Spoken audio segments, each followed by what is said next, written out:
Welcome to Mogobe Nuggets of Wisdom podcast. My name is Mompoloki Lerumo Mogobe. Our objective is to enthuse, inspire, energize, and empower entrepreneurs and entrepreneurs of all stripes here in BW and beyond. We do so by inviting these entrepreneurs and entrepreneurs into our makeshift studio. Sometimes we call them to the restaurant, sometimes we go to our studio, and we ask them to share their experiential knowledge, their experiences and their expertise, and we ask them as many questions as we can, aimed at empowering you also as a viewer.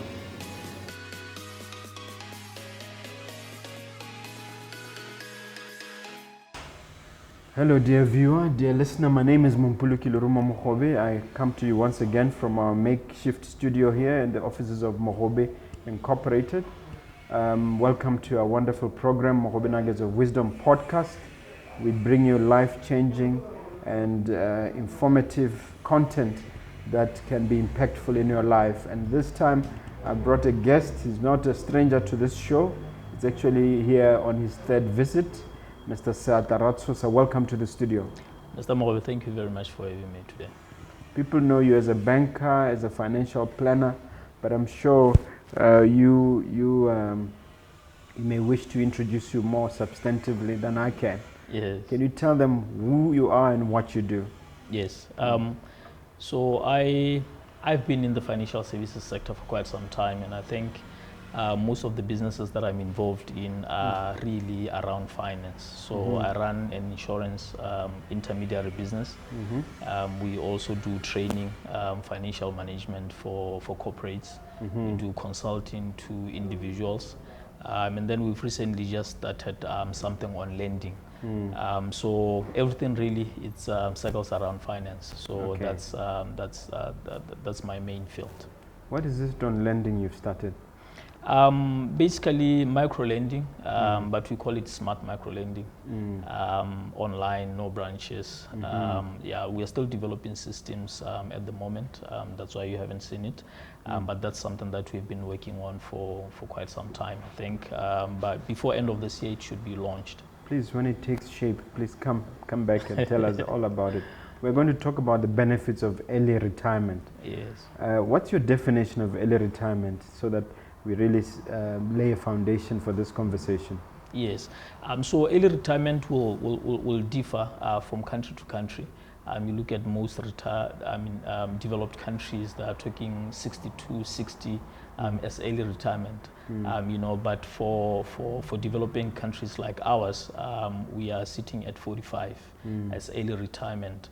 But there's an option to go all the way. So it really depends on what government is looking at, and then they keep on changing the ages. But for the context of our conversation today, really, we are looking at early retirement as the age which you need to retire to start new ventures while you are still active, right? That is what we are looking at, because for me, I feel that retiring at 60, 65 is too late for you to run around, and get a lot of work done. Is there consensus in the private sector and in the public sector about the age or the cutoff date for retirement? There is sort of, because mostly you find that most of them will be guided by the Pension Acts, but it has got really nothing to do with what the company desires and what they want to achieve, really. It's more to do with funding retirement funds, because when you look at those funds, mostly those are long-term investments, and retirement fund managers will be looking at maybe minimum 25 years all the way to 40 years for them to make significant investments on their portfolios.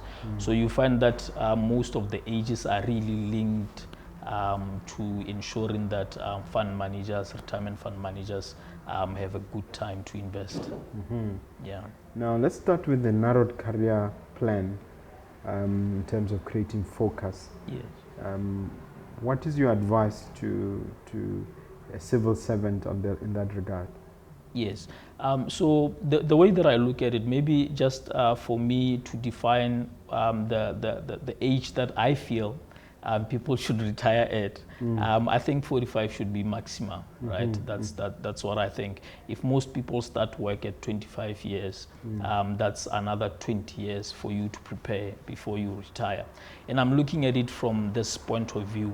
If you look at a lot of people who've worked for 35, 40 years, they waste a good 10 to 15 years of their time just playing around before they get serious, because they know what, they still have another 30 years to catch up. So my thinking is that if you know that you only have 20 years, right, your focus will be narrowed. If you want to become, say, permanent secretary before you leave, you know that from the time that you start, you need to do everything that you should be doing to get to that position. And that will be studying, that will be working hard, that will be making sure that you learn a lot as much as possible within a short space of time for you to get to that position. But you look at a lot of people right now, 20 years into their roles, they're still not ready to get to a PS position or a director position, simply because they thought they have enough time. And then you start, along the way, you start getting this bad habits, because when you start with bad habits and you think that you are going to leave them along the way, you know, they just grow and grow and become stronger, you know, over time. And then by the time you are 45, you find a 45-year-old who's not really responsible, who doesn't really know where they want to go, who doesn't know what they want to achieve in life. Now, in this age of gig economy, in this age of 4IR coupled with you know, COVID and whatnot, is it really still advisable to be thinking of a career path where you are thinking in terms of being employed and looking towards retirement and so on? Yes. Well, thing is, we can't all be self-employed or running businesses. Some people need to be working for those businesses. It's very important. But at the same time, it's a good step in your goals of maybe creating employment in the future, because you learn basics, right? You learn basics, skills that you really need for you to survive out there. Some of the creative ideas when it comes to technological advancements, a lot of them are really coming from this large corporates. So if you are inducted earlier, you would be able to learn. But if you try to do them on your own out there, it can be a bit difficult, you know. So if you look at most multinational companies, right, which are a bit advanced when it comes to technology, if you are a young person and you are inducted there, you have all the systems, you have all the equipment, you have all the training, you know, you can learn as much as possible within a short space of time before you can actually go out. So yes, I think people still need to be employed even during this time, but the idea and the goal of employment, it needs to be, you need to set it properly. You need to know why you have to be getting in there. Shouldn't employment really be a stepping stone? Shouldn't it be like apprenticeship or a way of acquiring skills that you can use in the private sector in your own endeavor? I totally agree with that, which is why I feel that the time to be employed should be really limited, right? So that people know that we are not here to stay. This is not home. We are here to learn, you know. And then you will see also customer service improving significantly. You know, if you've had some time to be overseas and see how some of those people, I mean, I've observed in Europe more especially, the way that those people work, you know, it's totally different from the way that we do things here, you know. From the time they start work, it's work until they knock off, because they know that you don't go to work to play, you know, you go to work to grow, learn, do the work that you are supposed to do, and then later on, that's when you can have fun at your own time, right? But it's different here. We play at work, you know. So yeah, it's really terrible. The one other issue you want us to cover is motivation to increase income by working longer hours. Yes. Are you talking about beyond the normal 7:30 to 4:30 for a civil servant, or the 8 to 5 for a private sector person? Yes. What I meant really there was to say, now that the years are shorter, so you need to raise as much income as possible so that after 45 you have enough money to live on or to start whatever you want to start. We will see a culture of people knowing that they are 8 to 5 or 7:30 to 4:30 is not enough to feed whatever plans that they have in the future. So you'll find a lot of people now doing extra work, a lot of people knocking off and then going on to do other work. Side hustles, right? So that they can increase their income. Because right now, a lot of, if you look at a lot of government employees who started work earlier, maybe at about 25, even if you are earning less than 10,000, you retire at 65, you will have somewhere more than $1 million, you know, as your pension fund, or $1 million to encash as your 1/3 encashment, which is a lot of money. But that money came because you've spent a lot of that money was accumulated over a long period of time. But if the period is shortened, then you know that you are probably going to retire with 500,000, 700,000. If you need $1 million or $2 million, then you need to do double what you are currently doing. And then we might find a culture which is quite dominant in developed economies, where, you know, people know that from my corporate, I have to go to Mr. Mogobe. Mr. Mogobe, there is something that he does. Later on, I can do this. I can waiter after being a teller. You know, so that culture, that is what we need, because it really creates. I've seen in the US when I was working there, people are holding up to 3 jobs. Some even had 4 jobs. Yes. And I could never understand that concept. Yes. Do you think that Botswana will ever embrace it? The idea that when you knock off at 4:30, you start another job up to maybe when you sleep at 10. Yes. Right now they are quite comfortable. I don't see why they should be doing it, because you work. Don't see why they should be doing what? Right now I don't see why they should be doing it, because they are quite comfortable. They know that they can work until 65, and most people know that by 65 maybe you'll probably be you know, gone or something like that. That's what people think. You know, they can't see themselves beyond retirement, right? But if the retirement age is brought closer, then they know there's a serious need for them to prepare for that period, because it's standard and everybody knows that at 45 you have to be out, right? So I think that culture would come in. So in other words, you will have permanent secretaries who are, you know, 35 or 30 years old. Yeah. Right now, the average permanent secretary is 50 plus, isn't it? Yeah. Yeah. So do you see, how do we effect that change? How does that happen in government? Yeah. So my thinking is that it will probably be something that would take a bit of time, because some people argue that we need the wisdom in the work environment, rightfully so. But how much wisdom do we really need? I mean, do we need like 30 wise people in one building? You know, if you have one leader who's wise, I mean, they can run an organization of over 5,000 people, yes. Young people, you know. So I don't really see why we should be having a lot of wisdom in one room. Otherwise, a lot of things don't move, because now we have a clash of very, very smart and wise people sitting in one room. So, you know, I'm looking at certain positions in government, your PS positions, which are senior positions, your director positions. But then the question is, why do we feel that you need to be 50 to be holding that position?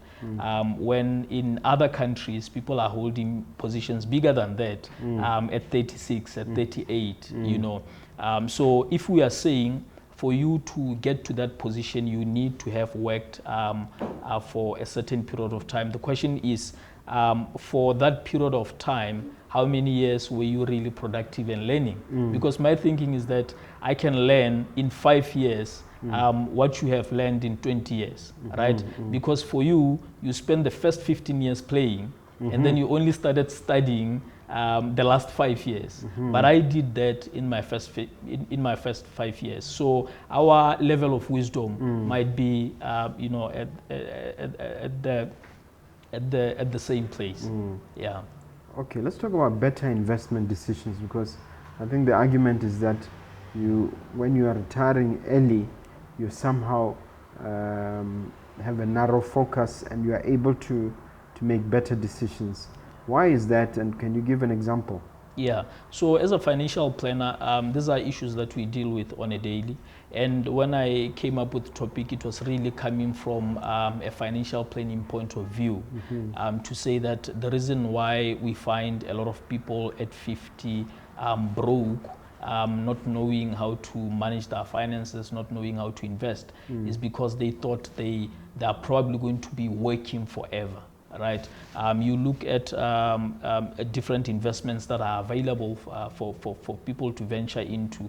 Most people still, 20 years after waking, they still don't know that they are stocks. They still don't know that how real estate works. You know, they still don't know how bank savings and fixed accounts, how they work. You know, which is quite disappointing, because we are not in touch with our money, because we think we have plenty of time to be thinking about it. Now, if your time is shortened, from the time you start work, you will seek financial advice. You will want to know exactly which investments you need to be focusing on, so that you can make good returns, you know, in that space of time. So that is really what I was looking at. Are you also advising them to shorten the time themselves without necessarily waiting for government? I think with government you can retire as early as 45. Yes. So are you advising civil servants or similarly positioned individuals to actually think to compress the time?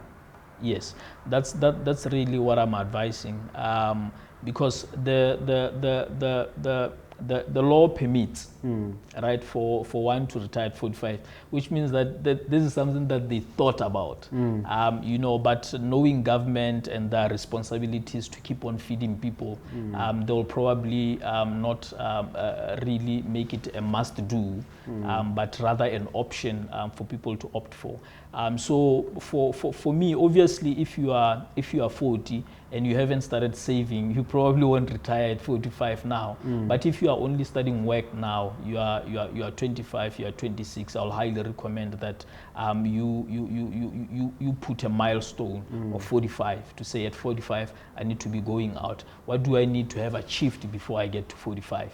Right? How much money do I need to have? Then when they sit with us, we can do quick calculations for them to show them that if you are earning this much today, and if you only live on this much and put aside this much, you'll be able to retire at 45 way better than somebody who's going for 65. Right? Those are things that... So you can clearly demonstrate that to any employee if they come to you. Absolutely. Absolutely. Wow. Yeah. To me, what excites me is the example of Sam Puchani on this subject, because I remember interacting with him as a young lawyer in the late 80s when he was a permanent secretary at the office of the president. Yeah. I think he was PSP. Yeah. And then shortly thereafter he retired early, and then he started Builders World. Today he's a multi-millionaire, and he's retired from that one as well. Yeah. To me, a living example of that, what you're saying would be Rampuchan. I wonder whether you have any comments on that, or you have other similar examples to think of. Yes. So if you look at his case study, he would be one of those people who were employed and had great intentions of what they are doing with their employment. You know, he was learning as much as he could during that period, which really got him to get to start a business. But then he started it at a time, at an ideal time, because there's also an ideal time to be in business. Business is a very, very stressful, you know, thing to be in. When he shared his story, he said when he was ambassador or high commissioner, he used to actually go around the industries, seeing what works and what doesn't work, taking notes, thinking, when I retire, this is what I'm going to try. Yes. And you can imagine, you know, more especially in government, there's that advantage of travel. You know, a lot of government employees, they travel a lot. Some will go to America, spend 2 months there, you know, but they come back, they just go there to shop and clubbing. They come back like, I enjoyed the United States, it was very nice. What did you learn? What can you bring here? You know, because those countries have a lot of things that we don't have here. Like anything that you see in America should be a business opportunity in Botswana or just in Africa. You know, so they have a lot of those advantages. And then secondly, you know, there's free training when you are within government, and most corporates, right? They pay a lot of money for training. It's a huge budget for that. It's a huge budget. But there's no way you can take advantage of such resources if you don't know what you want, right? Because if you know that you want to retire early, and you know that you need to have this much money, or you need to know this trade, then you don't wait for HR to tell you which training to go for. You tell HR, I need to be trained on this year. You push HR, you know, because it's your life, it's your plan, right? You push HR and say, do you have these courses on your calendar? They say, yeah, we've got 2 in Botswana, we have 1 in South Africa, later on during the year. And then you ask, can you enroll me? You'll be surprised, HR will tell you, but you are the only one who has applied for this, you know, because it's your plan. So it's very important for people, more especially employees now, to take advantage of these opportunities while they still can. Okay. Still talking about it at an individual level, living below one's means in pursuit of a better life after retirement. Yes. How important is that, and how do you as a financial planner advise people to practicalize that? Yeah, this one is very critical, and we kind of touched on it when you said when you know that you have a short span of time and you know what you want to achieve and how much you want to retire with, then you start planning properly your finances now. Because when you do, you know, when you read on researches that have been made in the past about wealthy people, millionaires in US dollars, you find that most of those people live way below their means, right? Your type of millionaire that we call glam millionaires, your celebrities, you know. Maybe you have to define what that is. Yeah, your celebrities, musicians, you know, movie glam actors. As in glamour. Glam as in glamour. You know, most people think that those are the richest people in the world. They are not. They are less than a percentage of actual millionaires in the world, right? So actual millionaires are people who were working just like me and so many other people, right? They were earning money. How did they become millionaires? You find most of them, they will tell you that they lived way below their means. When the income increases, they don't increase their expenses. You know, the investments needs to increase. You know, you don't change your house because you've changed jobs. You've been promoted. You don't change a car because suddenly now there's a new tender that is coming in, which is going to give you a couple more millions, right?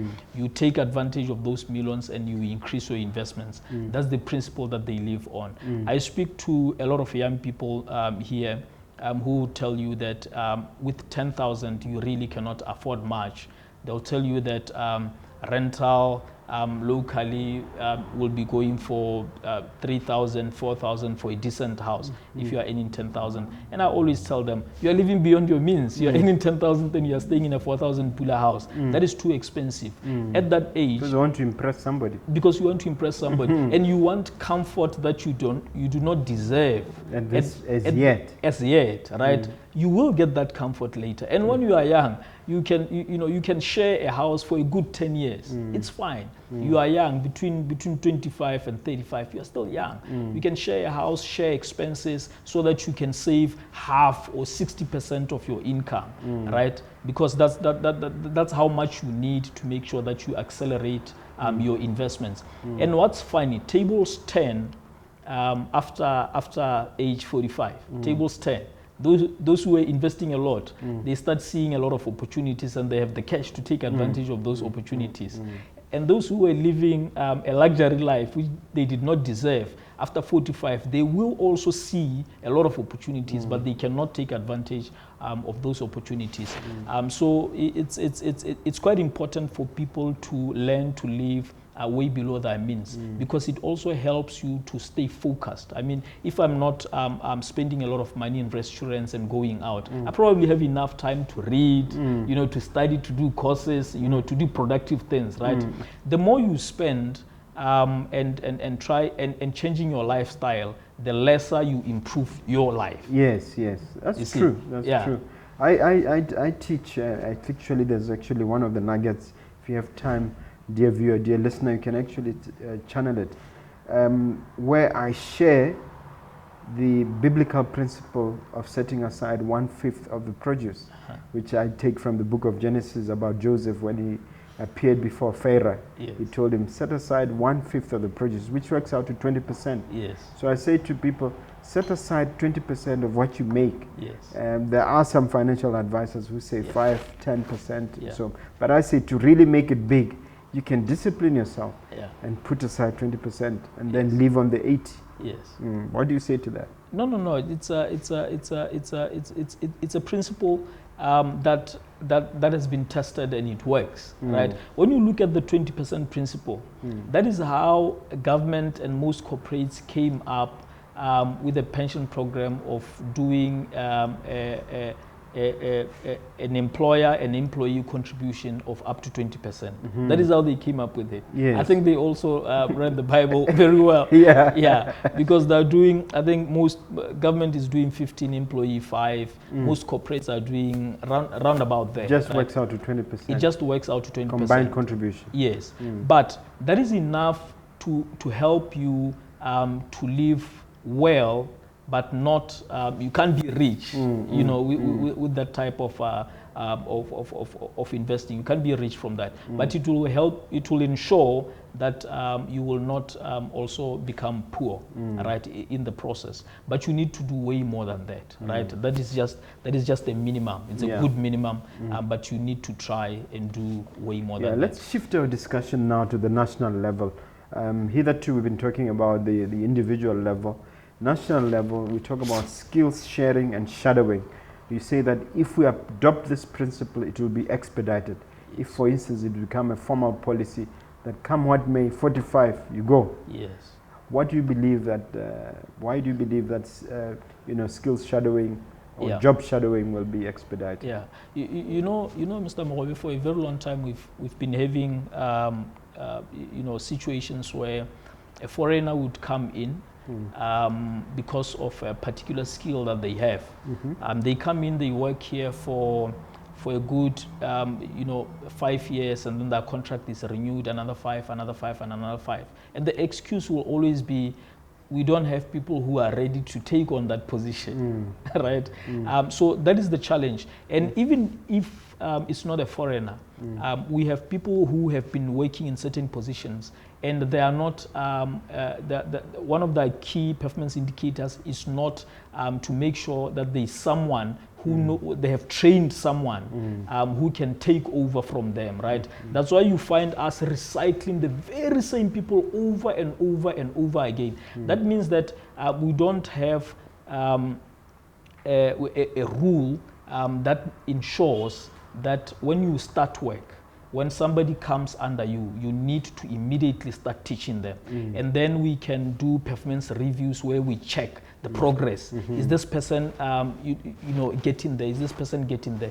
Because I can assure you, Mr. Mogobe, that if right now a permanent secretary sits with a young person who's 30, shadowing a permanent secretary, by the time this young person is 35, they are ready to take over. Absolutely. There's no question and about that. And 5 years might be too much.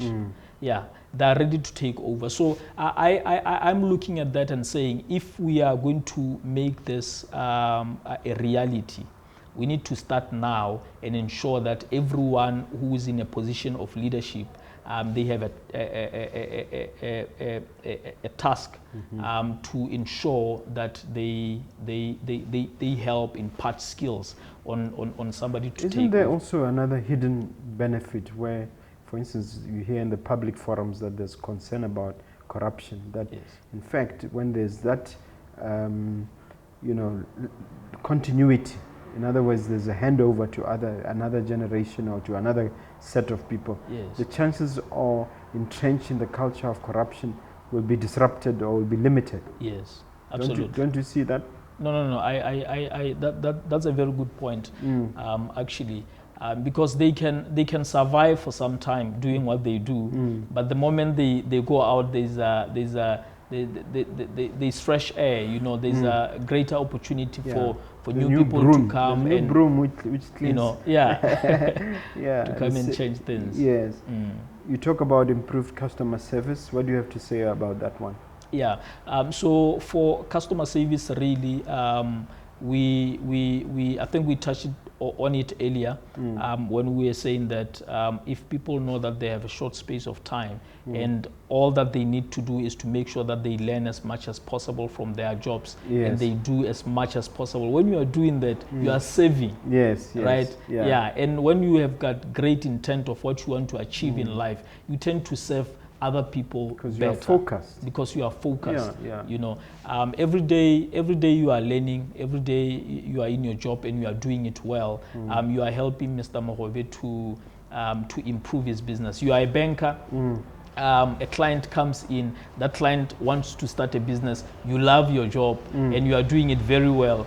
You are going to make sure that you help them out so that they can grow their business. As they grow their business, it improves the economy. You can hire more people. So, you know, there's a ripple effect to that. Another point is there's a greater chances for, you know, small, medium-sized enterprises to succeed. Yes. From experienced and mature retirees. Yes. You want to say something more on that one? Yes, I was more, you know, looking at if you look at most of the programs that government has every year, government splashes about 304 million somewhere there on youth projects every year, you know, without fail. That will be the Youth Development Fund, with Tirelo Sechaba and the internship program.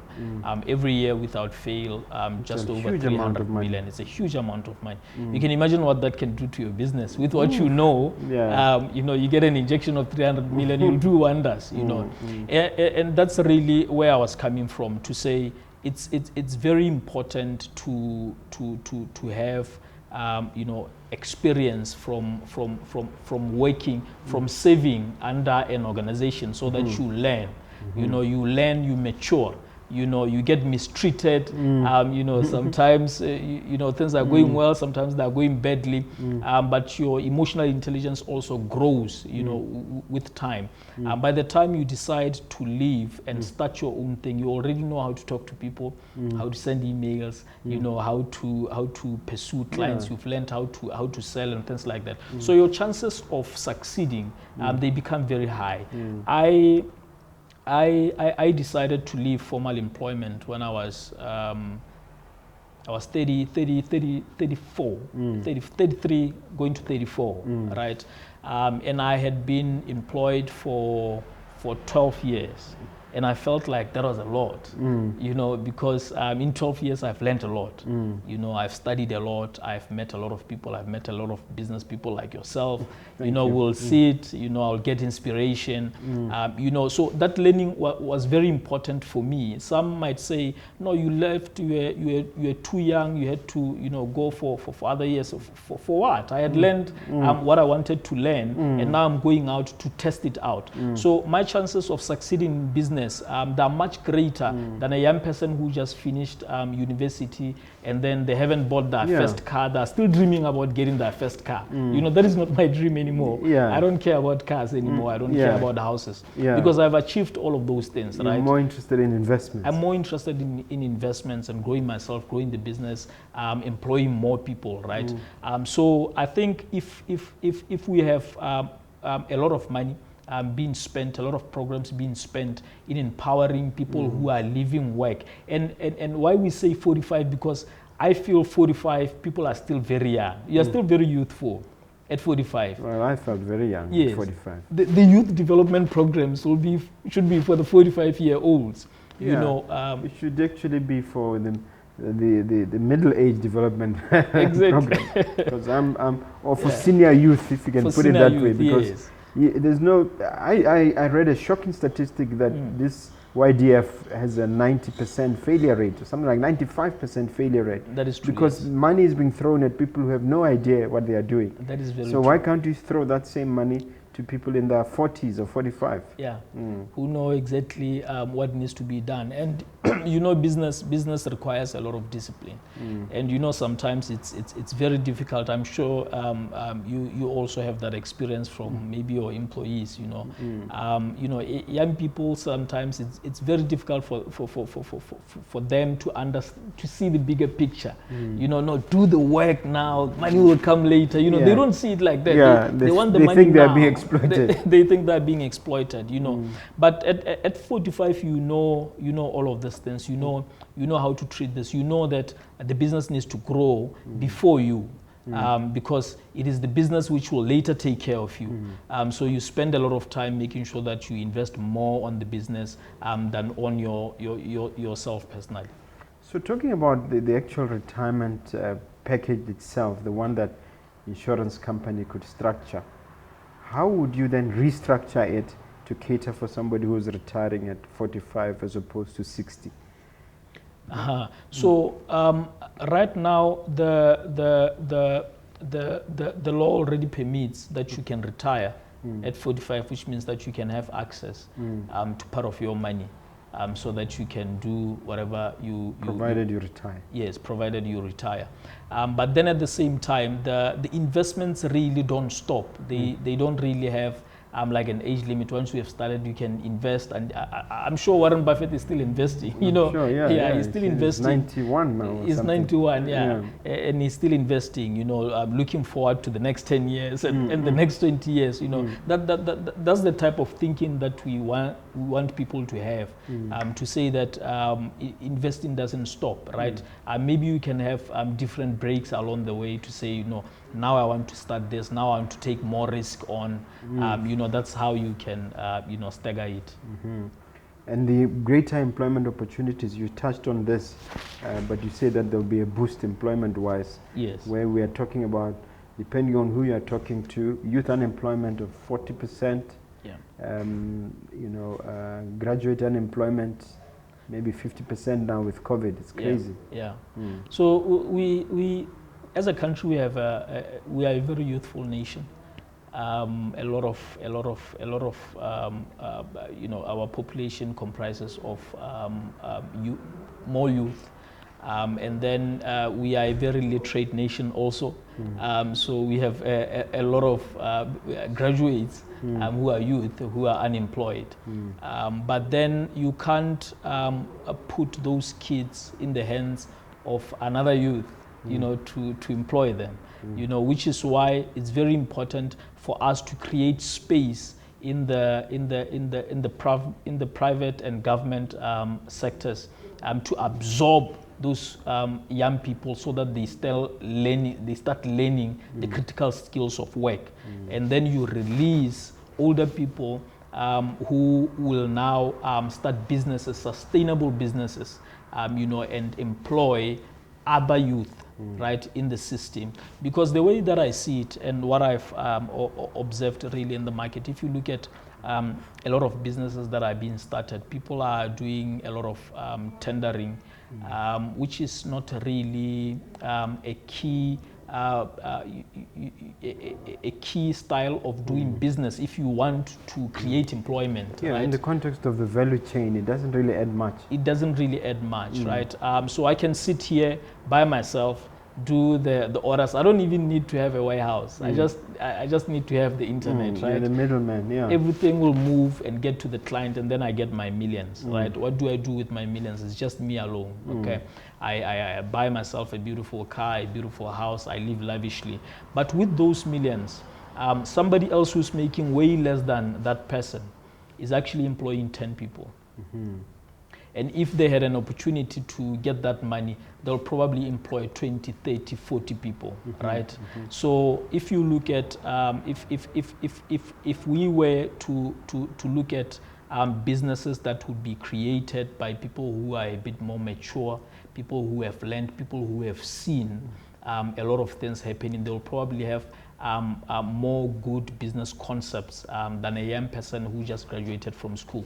And we are not saying this to say young people should not be getting into business. There are those very few, young, bright minds who are entrepreneurial by nature. And normally you will see that you see them in their teens already. You see them in their teens. It doesn't start after tertiary, They start doing those things way earlier. So you will always have that group of entrepreneurs, right? But for sustainability, I believe that more mature or senior youths, as you call it, senior youths are better positions to actually create sustainable employment. Is there a country you look to as a not as a template, but I mean which you can benchmark against, which you say this is how they've done it, they've got it right? Not really, because most countries that I study are quite developed, and they have different industries to absorb different age groups. Because to say that you want to create employment for the youth, there has to be certain industries that you need to set up. Because if you go to America, for instance, they have so many manufacturing sites that can absorb a lot of young people, even those who have not gone to tertiary, those who are not graduates. So for us it's really different, because we are limited in terms of the opportunities that we can create, but we are more on the services sector than any other thing, and the services sector can really absorb a lot of people, young and old. So if we can create different industries like that, then we'll be able. But as far as benchmarking is concerned, this is a thought that has always troubled me. So I've always looked at it from a Botswana point of view to say, what is it that we can do in this country? Because I always feel that we have a very young population. I did a post, sometimes I post when I'm like you, when I'm alone, those quiet moments. I did a post on comparisons with UAE, United Arab Emirates, which includes Dubai. Yes. And I considered the fact that 30 years ago, they were pretty much, 30 years ago, they were pretty much where we are. In fact, I remember we had a company called Moteo Condotte, was one of our clients, around 98. They literally packed, and all these Italian companies, they packed up in Botswana and they went off to Dubai and created Dubai. There was no Dubai as we know it when they went there in 98 or thereabouts. So what I'm thinking to myself is, what is it that UAE got right that we didn't? And is it, in the context of this early retirement issue, is there something we can do to pivot, to change our outlook, and maybe learn from a place like UAE and see whether we can recreate the same level of success as they did? You know the story of UAE. It's a beautiful story. And Botswana, it's a beautiful country that has a lot of advantages. That a lot of people can't even see. I always argue with people who are not in business but trying to get into business, saying, there's too much corruption, there's this and that.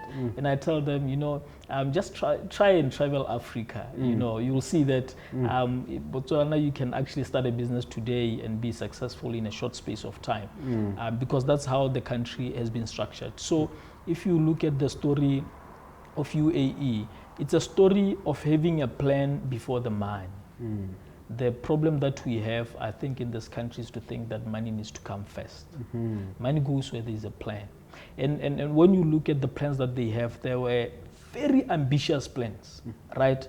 You create ambitious plans, you will get ambitious funds, right? But if you don't have plans, even investors are not keen on looking in and trying to find out what is going on there, right? We look at how the CBD came up. CBD came up so quickly. So quickly, it came up so quickly, because government said, look, I'm taking back those plots if there's no developments in such a time. 24 months. And then I received such a letter myself. You received such a letter. Yeah, so people started thinking fast, and then and it's not everyone who had funds to actually start. No. But once you are put to a corner, and you know that you might lose something that is valuable, you start thinking. That is what we want. We want people to start thinking. So when we say you can't go beyond 45, you will start thinking, you know, because you know at 45 I'll still be young. My son will be still at school. At school, yeah. You know, you start thinking. You start thinking, okay, what do I need to do to make sure that I'm retired, but I can pay for school? I'm retired, but I can do this. I'm retired, but I can do this, right? You start thinking. So the plan needs to be there, and it needs to be, put there for everyone to see that, okay, this is where we are going. This is how the CBD is going to be set up. You will see a lot of people will now start saying, okay, but it looks like there can be a nice restaurant at the corner there. You start thinking restaurant, right? You start researching franchises that are available. Is it also possible for you to start your own brand? You know, people start thinking. But right now, our plans, they're not ambitious enough. They're not ambitious enough. We have your NDPs, right? How are we taking the NDPs to the young person? Have we done structures, plans? You know, right now you can do your 3D type of plans. You know, you want people to see what you are talking about, right? You want people to see what you're talking about. And if you look at Dubai, those guys would say, we are building a building that is the tallest skyscraper in the world. That is what we want. That is the goal. So whoever comes, an engineer and the funny thing about such plans is once you state it, it becomes a reality. It becomes a reality. Yeah. You start now finding an engineer who's sitting in Germany, who's been thinking about it, and he has tried to do it, but they declined him in Germany. That engineer will call Dubai. You get another one sitting in Singapore who's been thinking and being frustrated. That engineer will call Dubai. Yeah. You bring all these people together because you've thrown out a plan. A plan will attract funds, it will attract skills and all sorts of things. And then now people are coming together and saying, okay, look, we think this can be tried. We tried this, we failed here, but we saw where the problem was. This is how we can do it. And that is really how Dubai is doing it. Because when you look at... It's exploded in 10 years, yeah. In 10 years. And when you look at the people who are actually doing those developments in Dubai, these are people coming from all over the world. Yes. People coming from all over the world. Because the plan is very clear. The plan is very clear. Yeah, no, that's very good. Yeah. Before you get to ask me a question, we have a new feature which I think I mentioned it to you, where you can ask me a question. Yes. Let's see whether you can, okay, we say that there's going to be less, we can close on this thing of government schemes. Yes. The big one is SEDA, and then we have LEA.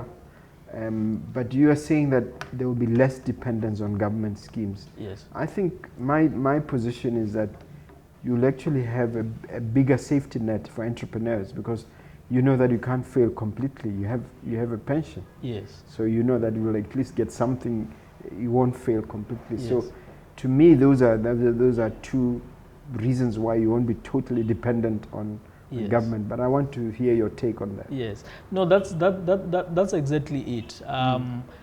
As a young person, you really have nothing. You don't have a piece of land. You don't have any investments. You don't have a pension. You have nothing, right? So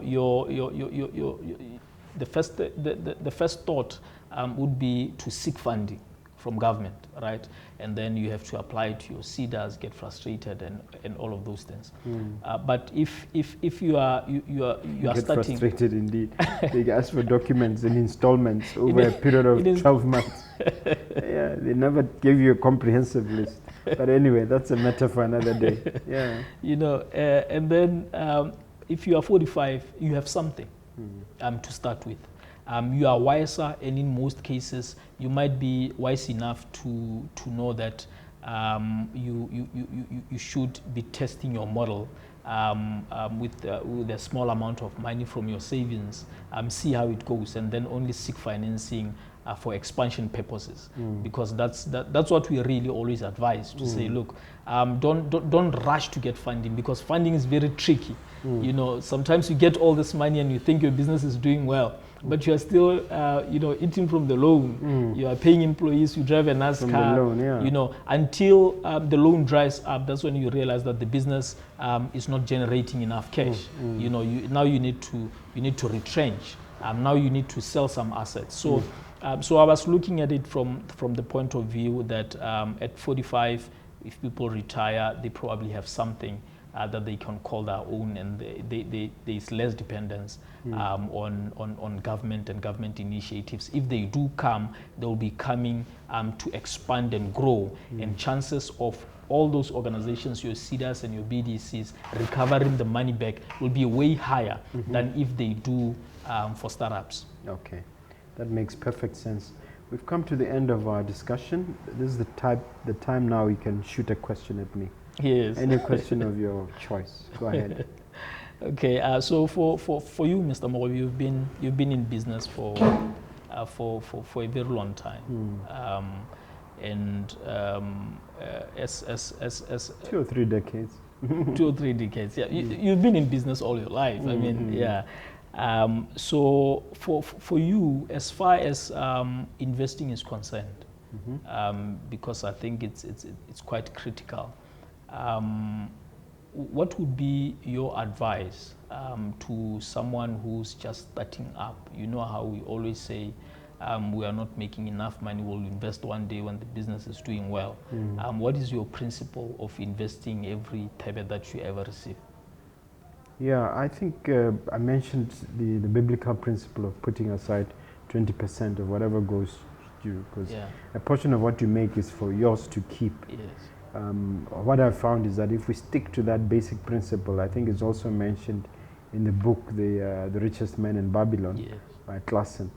If you stick to that principle, you can never really go wrong. My view is that you should be prepared to risk failure, and then you should embrace failure as part of the learning process. So my idea is that you set aside a percentage of everything that you make specifically for investment purposes. You can't really go wrong, because then it builds up. It builds up eventually. Even when there's a cataclysmic event like COVID, there are systems in place to protect you. You may not perform at the same level you can, as certainly that's the case with our companies, our group of companies. But because of that cushion, which we've established early, we know that come what may, we will survive. So we have the attitude that if you just stick to those basic principles, and some of the things you touched on, don't be distracted by shiny objects like fleshy cars, fleshy women, or whatever it is. Stick to the game plan. If you do that, the chances of success will be enhanced. No, absolutely. I think for a lot of people who are starting up, one of the key challenges would be managing cash flows, and the fact that when you are starting, you really need to reinvest most of the money into the business. But I think what you are basically saying is that it doesn't matter what you need to do. A certain portion should be kept aside. Because the other part of that, corollary to that argument, is that don't spend your money in anything that is not strictly necessary. To my view is that things like smoking are not necessary. There are some other luxuries which are not necessary. So especially when you're starting a business, you should ask yourself a question: is this really necessary? And then you stick to only those things that are not necessary, and chances are you'll succeed. Now, I want you to look at that camera. I think it's this one. Is this the one? Yeah, that one there. And leave the viewer with one overarching message on the question of early retirement. Something inspirational, something you can leave them with. Yes. In life, there's a time to plow, and then there's also a time to enjoy your harvest. So when you have an opportunity to be plowing, use it as much as possible, because your harvest will be determined by the production that you have made. So when you are working, also take advantage of the opportunities that your employer has, training opportunities, learning opportunities from other seniors within your organization, and make sure that you learn as much as possible, so that you are not highly dependent on your job for the rest of your life. You need to have a target to retire early, save as much money as possible, live within your means or below your means. That would be my advice, so that you can set up and take advantage of future opportunities. Okay. How do they contact you in terms of where you are reachable, social media and elsewhere? Yes, I have. I'm very active on social media. I have a Facebook page called Seatla Pando Ratshosa. That's where you'll find on a weekly basis, 2 or 3 times a week, articles on financial management. Also have a YouTube page. It's also Seatla Pando Ratshosa. And then we are also on LinkedIn with the same names. Our business is IGNYTWealth. You can always reach us at 398-0367. Thank you very much. You've been a wonderful guest, sir. Thank you. Thank you, Mr. Mogobe.